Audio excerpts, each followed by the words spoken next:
And speaking of knees, shoulders, and elbows going, and somebody who would have incredibly bad knees, shoulders, and every part of their body after this match, the first match. And the people who would be incredibly sore after this match are two little jabronis by the name of Glenn Ruth, the future headbanger Marsh, and Bobby who?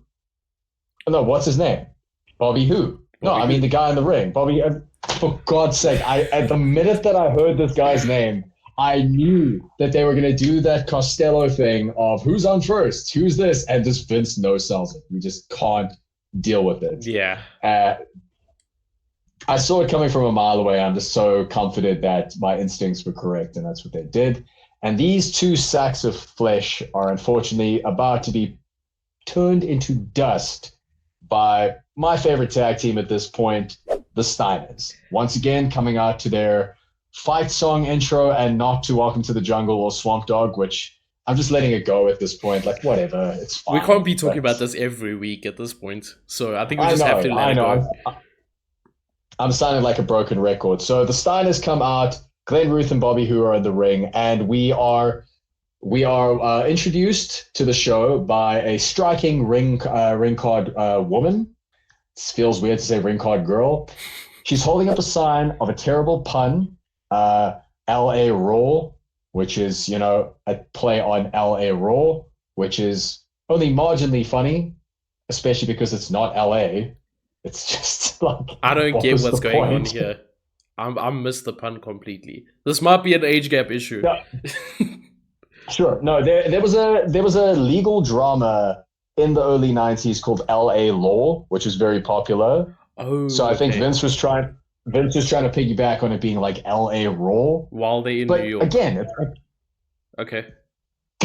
why? Okay. Like if you make a bad joke, that's fine. But don't get like this model to walk around in a bikini in February in New York with a bad pun. Like that's just come on, man. That's stupid. so unfair. Look, when this match started, I knew exactly what type of match this was going to be from the Steiners because from the get-go, Scott Steiner dropped this Glenn Ruth guy right on his head with a dragon suplex. Or was it a dragon suplex? Yeah. More like just some sort of full Nelson suplex of some sort. But yeah, he dropped Or him if you right on believe, his head.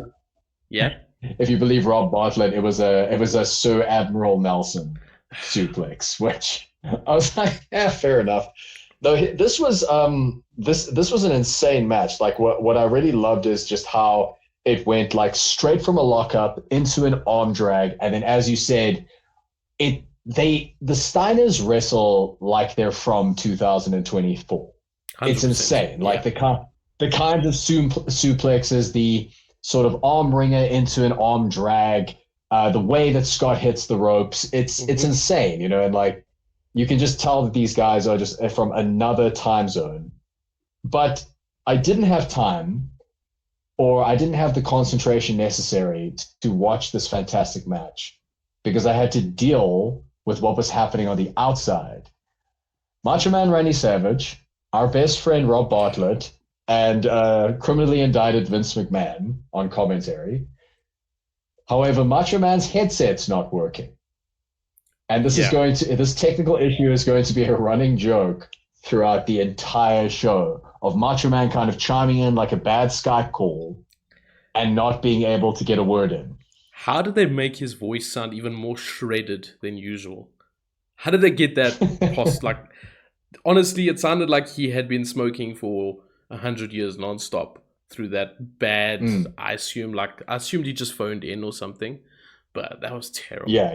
It just got so annoying throughout the show as well. Eventually, I think he took the place of Rob Bartlett towards later on in the night. He did, yeah. Thankfully. About halfway through the show, yeah. Thankfully. Saved us from hearing Rob Bartlett and from hearing Randy Savage's voice through that phone call.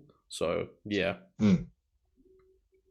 Look, and then there was this elbow drop from like a razor's edge position. I have never seen that in my life. What would you even call that? Like, I think it was would it have been Scott's? One of the Steiners like held up one of these jobbers in like a razor's edge position, and then the other one went to the top rope and landed like an elbow drop. How do you even think of that? Yeah. Especially in the early 90s. I think we said this the last time we watched the Steiners versus the Beverly Brothers. I honestly think that a lot of the Steiners' offense was just them in the parking lot tossing around a football and saying, "How are we going to like bully these guys today? What are some Yeah. new offenses that we can use?" And again, it speaks to the even at this point, and they're not even close to their final form. I mean, Scott Steiner is going to go on to be a world champion. Rick Steiner is going to go on to be a fantastic like mid-card and tag team champion. With his greatest teammate, of course, being Judy Bagwell. Google it. I'm not kidding. But even at this point in 1993, they've wrestled in Japan.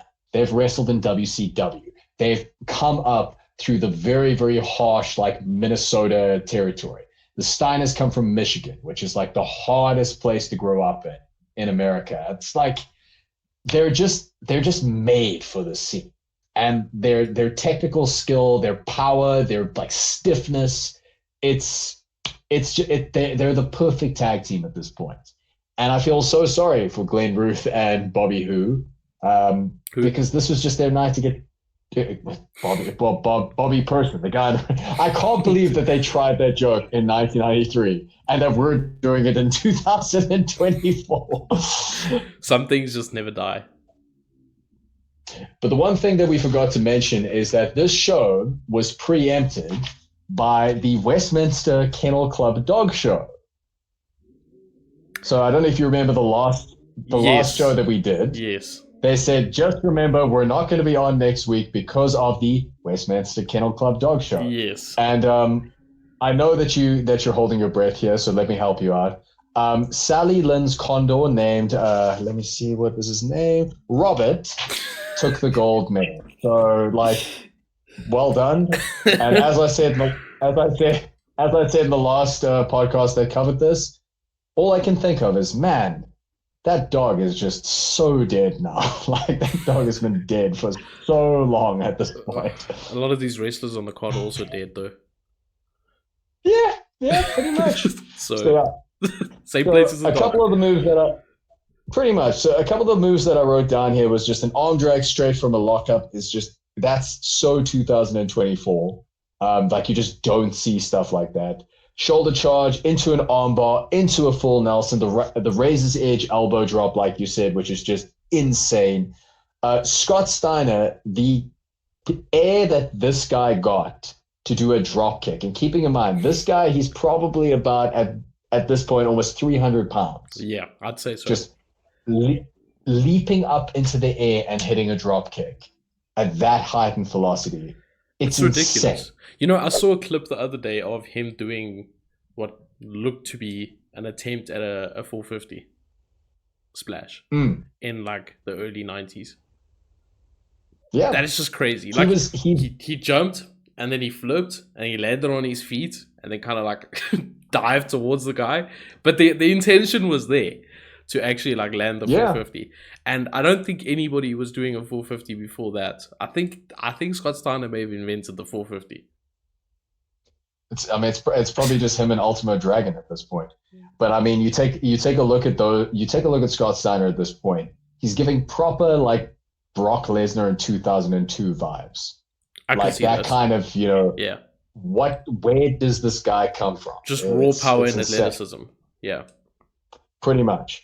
But then pretty much ends up a Dragon Tiger Bomb, which I've never seen before. Like it's just insane. Yeah. To a Steiner Bulldog, and that's your lot.